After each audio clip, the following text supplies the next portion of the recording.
ذی وقار پیارے مسلمان بھائیوں، قرآن پاک میں اللہ تعالیٰ نے ہمیں تزکیے کا بار بار حکم دیا ہے، اور یہ بھی اللہ تبارک و تعالیٰ نے فرمایا ہے کہ وہی کامیاب ہے جس نے خود کا تزکیہ کیا۔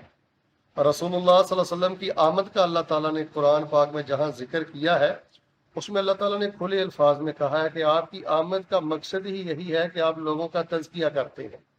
تزکیہ کیا ہے، تزکیہ کیسے ہوتا ہے، یہ سمجھنا بہت ضروری ہے۔ یہ ہمارے دین کی غرض و غائب ہے۔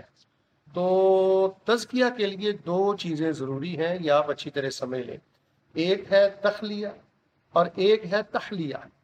تخلیہ یہ ہے کہ اپنے دل و دماغ کو، اپنے عقائد کو ہر قسم کی آلودگی سے پاک رکھا جائے، شرک سے بچایا جائے، بدعات سے بچایا جائے، خود کو حسد سے بچایا جائے، کبر سے بچایا جائے، بغض سے بچایا جائے۔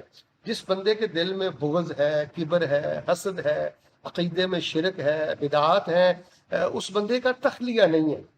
وہ تہجد پڑھ لے، وہ لاکھوں حج کر لے، وہ لاکھوں خرچ کر لے، اللہ کے ہاں اس کی کوئی قدر و قیمت نہیں ہے۔ تو بنیادی طور پہ یہ بات آپ سمجھ لیں، تزکیہ کے لیے تخلیہ ضروری ہے۔ تخلیہ کا معنی ہے کہ اپنے دل کو اور اپنے من کو اور اپنے دل و دماغ کو اور اپنے نظریات کو شرک سے خالی کرنا، بدعات سے خالی کرنا، حسد سے خالی کرنا، کبر سے خالی کرنا، بغض سے خالی کرنا۔ جو دل نفرتوں میں اٹا ہوا ہے وہ تزکیے والا دل نہیں ہے، چاہے لمبی داڑھی ہو، چاہے سر پہ ٹوپی ہو، چاہے مسجد میں آنا جانا ہو۔ تو سب سے پہلی چیز ہے تخلیہ۔ اس پہ بہت ورک کرنے کی ضرورت ہے، اس پر بہت محنت کرنے کی ضرورت ہے۔ اور دوسری چیز ہے تزکیے کے لیے تحلیہ۔ تحلیہ کا معنی ہے نیک اعمال اور اقوال کے ساتھ اپنے آپ کو مزین کرنا۔ تحلیہ یہ ہے کہ آپ تہجد پڑھیں، تحلیہ یہ ہے کہ آپ تنہائی میں ذکر کریں، تحلیہ یہ ہے کہ نیکی کا زیور آپ پہن کر رکھیں، ذکر اذکار کریں، خیرات کریں، لوگوں کے کام آئیں۔ تو قد افلح من تزکا، وہ کامیاب ہوا جس نے اپنے نفس کا تزکیہ کیا۔ تو تزکیہ کے لیے تحلیہ بھی ضروری ہے کہ جب انسان رذائل سے اور فاسد عقائد سے خود کو پاک کر لے تو پھر نیک اعمال سے اور اچھے عقائد سے خود کو مزین کرے۔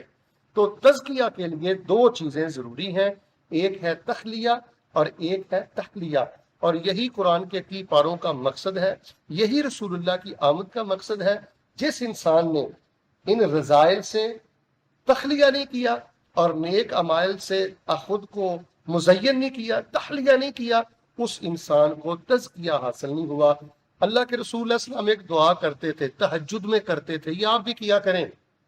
اللہم آت نفسی تقواہا وزکیہا وانت خیر من زکاہا وانت ولیہا ومولاہا۔ اے اللہ مجھے دل کا تزکیہ عطا فرما۔ یہ خزانے اللہ سے مانگا کریں۔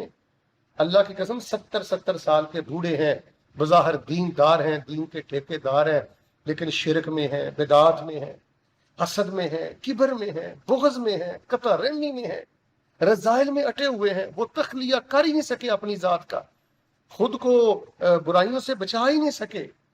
پھر تحلیہ نہیں ہے، نیک امال کا شوق نہیں ہے، نیک امال کا زیور نہیں ہے۔ اللہ تبارک و تعالیٰ مجھے اور آپ کو تخلیہ بھی نصیب فرمائے، تحلیہ بھی نصیب فرمائے، اور جب ہم دنیا سے جائیں تو ہم تزکیہ کے زیور کے ساتھ مالا مال ہوں۔ اللہ تبارک و تعالیٰ مجھے اور آپ کو تزکیہ نصیب فرمائے، اور اللہ ہمیں دین و دنیا آخرت کے خزانے نصیب فرمائے۔ آمین ثم آمین۔